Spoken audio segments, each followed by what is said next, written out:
everybody. How are you? How's your day been? And we're at Friday.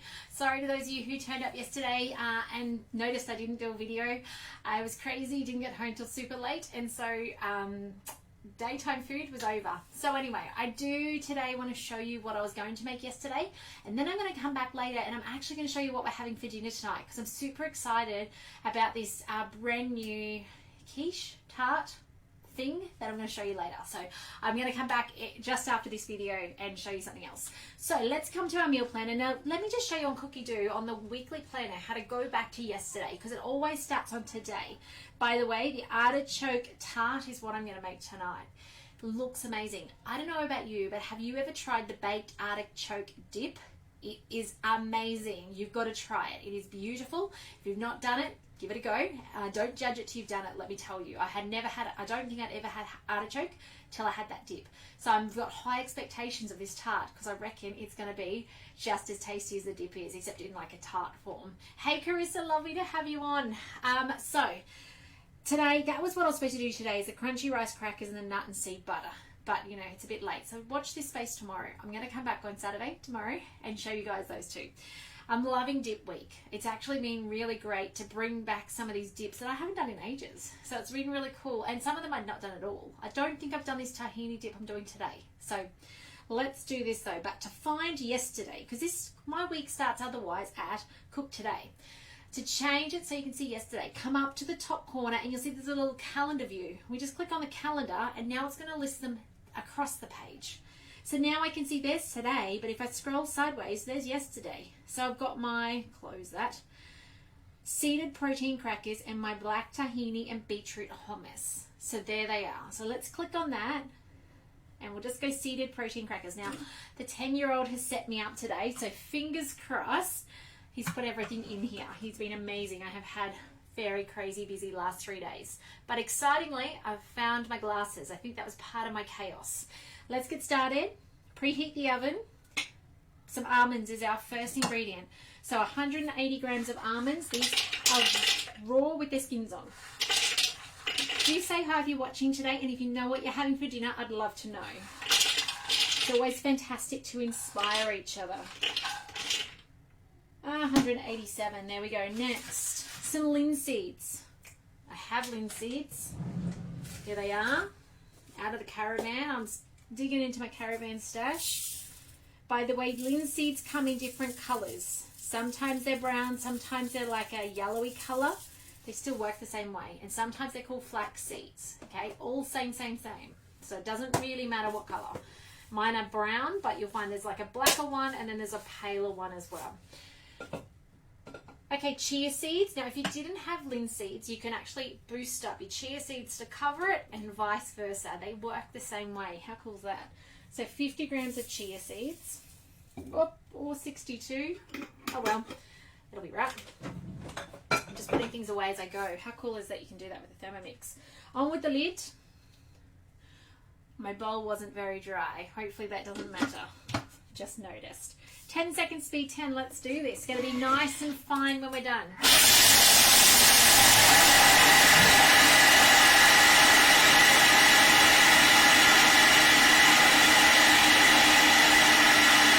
Alright, it's done. How cool is making almond meal in 10 seconds in your Thermomix? Now we've got some spices to, oh not spices, herbs to put in. Look at that. By the way, my bowl was slightly wet. You can see it's sticking up the sides. Doesn't really matter. Alright, so half a teaspoon of thyme. Mine's going to be more like a pinch of thyme because that's all I've got left. Need to get that one filled up. Half a teaspoon of dried oregano. And that goes. So excited. I've never tried these crackers. I'm super excited to give them a go. Half a teaspoon of fine sea salt.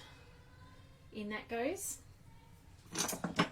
And then half a teaspoon of bicarb soda. I think that's a really interesting ingredient. Just finding somewhere to put the salt. An interesting ingredient to put in this. I thought, wonder why. And I don't know why. I don't know exactly why they've got the bicarb in there. Something to know about bicarb though is go easy on it. It does leave a funny taste if you put too much in. Okay. 1 tablespoon of coconut oil. So this is dairy free, which I really like. 1 tablespoon. And 1 tablespoon of warm water. Now, I think the reason being warm, and when I say warm, room temperature is probably fine, but you don't want cold. Cold will set your coconut oil, okay? So you do want it to be, and I'm going to bring up my scales because you want 20 grams because that's a tablespoon approximately. But yeah, that's why I think they're asking for 16 will do. Why they're asking for it to be warmed water, not cold water. Cold will make it all set. 1 egg, there's our binder. Surprised it does need an egg in there, but remember this is supposed to be protein, like high protein. So that I presume is why there's eggs as well as the flax and the linseed, which are very, very high in protein as well. Insert the lid and let's finish it off. 10 seconds, speed 4.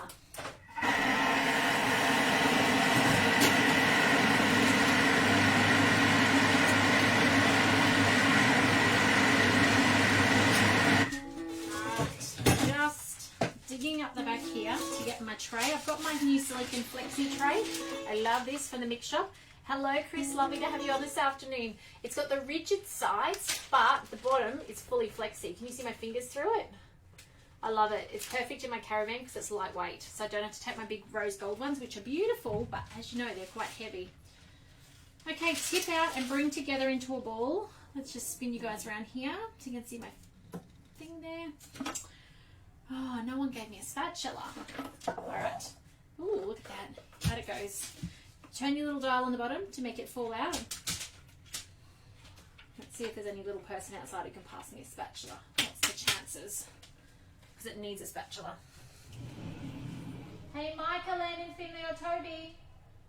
Can I please have a spatula? Okay, here comes a helper. Now they're going to argue over who's bringing in the spatula. Hello, Denise. How are you? Creamy cauliflower and blue cheese pasta tonight. That sounds absolutely amazing. Thank you, Toby. All right, onto a mat. You can really smell the beautiful oregano in it. That's the smell coming through. It's quite solid. Surprisingly, I thought it'd be more crumbly. Okay, now I'm not going to worry about cleaning this all out. I'm going to move straight on to making my beetroot dip. And you guys will notice that most days I've actually been able to move straight on without cleaning the bowl out. However, 2 bowls is handy. But what it does mean is I then have my clean second bowl to get dinner on soon and go straight on to showing you guys this next recipe. So there we go. Doesn't matter about that stuff. It'll just become part of the dip in a second. So pull together into a ball. Roll out between 2 pieces of baking paper to 5 mil thick. So this is actually quite a thick cracker. Excuse the pink fingers. That's the beetroot. I'm going to show you in a second. So it's quite a thick cracker, really, in the scheme of things. So, second sheet of baking paper. Oh, I don't want to touch it. There we go. Use my piece of paper to bring it together. Okay, you can see it's coming together really nicely.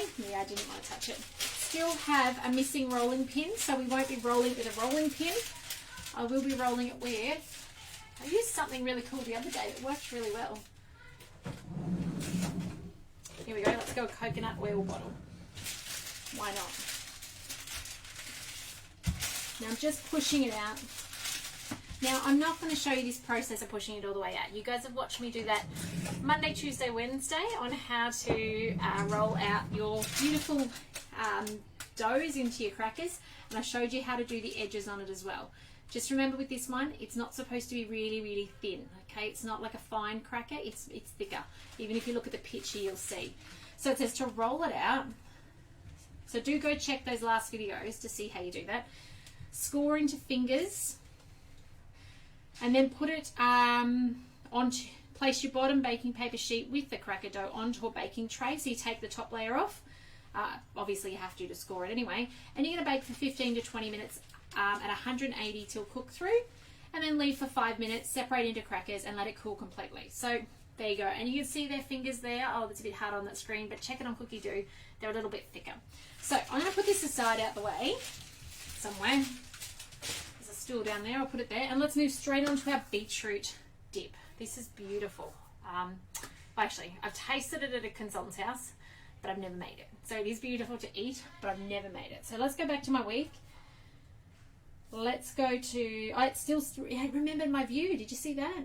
How cool is that? So let's come over here. Black tahini beetroot hummus.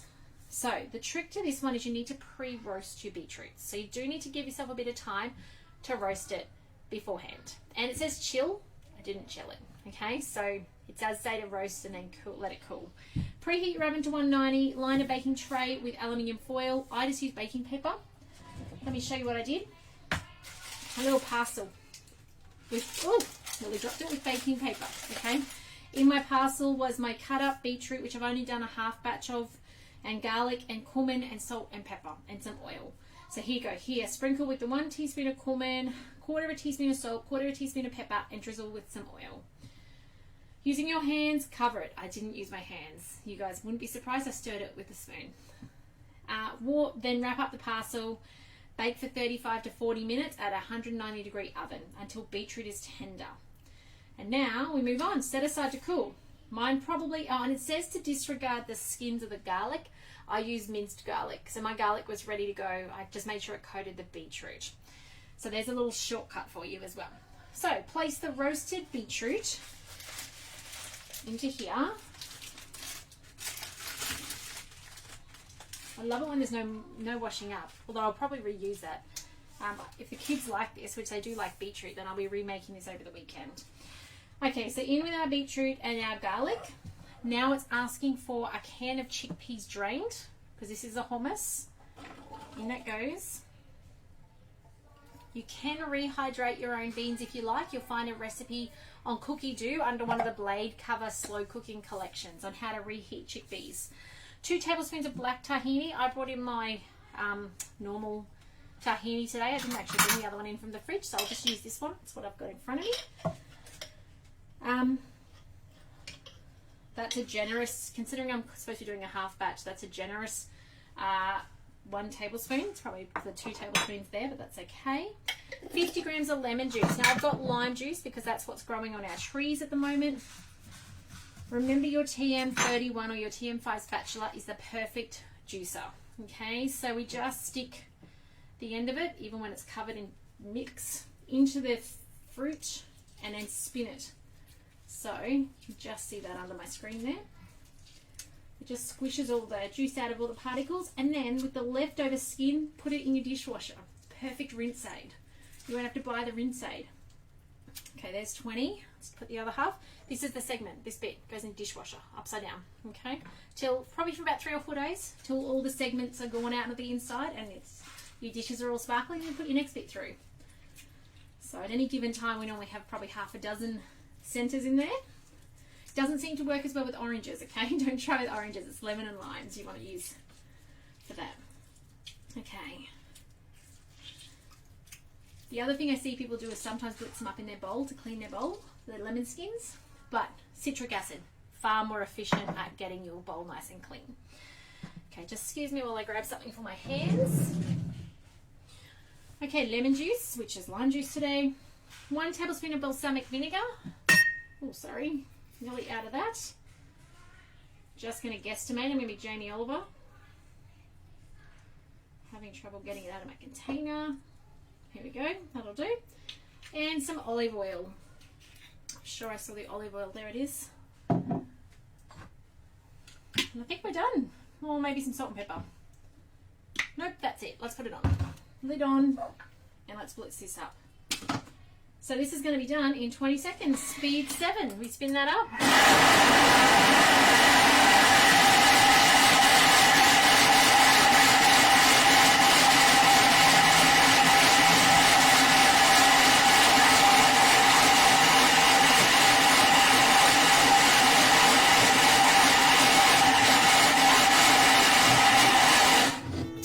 I'd love to know, are you a hummus fan or not a hummus fan? Maybe you're a creamy dip type person. I'd love to know in the chat when you're watching the replay. Do hashtag replay, but also tell me what's your preference. I know some people are creamy, some people really like the kind of healthy hummusy type ones, and some people are into the nut style ones. What's your preference when it comes to dips? Tell me. And guess what, guys? It is done. Check that out. How cool is the color? It is like pink. And it smells amazing. I mean, it's got that hummusy chickpea smell to it, which you'd expect. Certainly has that cumin. Let's just spin this around so you guys can see. I'm so excited to have this prepared for the weekend.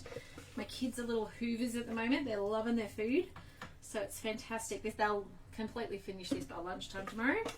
So hence the reason I'll be back tomorrow and show you some more dips and crackers. And they are loving the crackers at the moment as well. Look at that. So simple and so cost effective to make dips in your Thermomix from a tin of chickpeas. And by the way, you can keep that juice and make meringues from your chickpea juice. You'll find that on Cookie Dough as well. You'll find it in there's a collection called No Waste. That's a newish collection in English, and you'll see that they use that juice to make little meringues. And can you believe it? They just taste like meringue. It's pretty cool. But there you go. There is your beautiful beetroot hummus ready to go. And I'm going to roll these crackers out, get them in the oven. But I'll be back super soon, probably in 5 to 10 minutes. I'll get the new bowl out and I'm going to show you how to make that beautiful artichoke tart. It's going to be amazing. Don't write it off because it's got olives on top. You can always omit them. Okay, so I'll see you guys in 5 to 10 minutes back here, same place, same time, and I'll show you the artichoke tart, which is what we're having for dinner tonight. Take care. Do reach out if I can help you in any way regarding your Thermomix. Friends or family want to know more info, I'd love to help them get one on the bench. But we'll be back soon. Bye for now, and thanks to those of you guys who came on and watched today. Always love people coming past and saying hi. But we'll talk soon.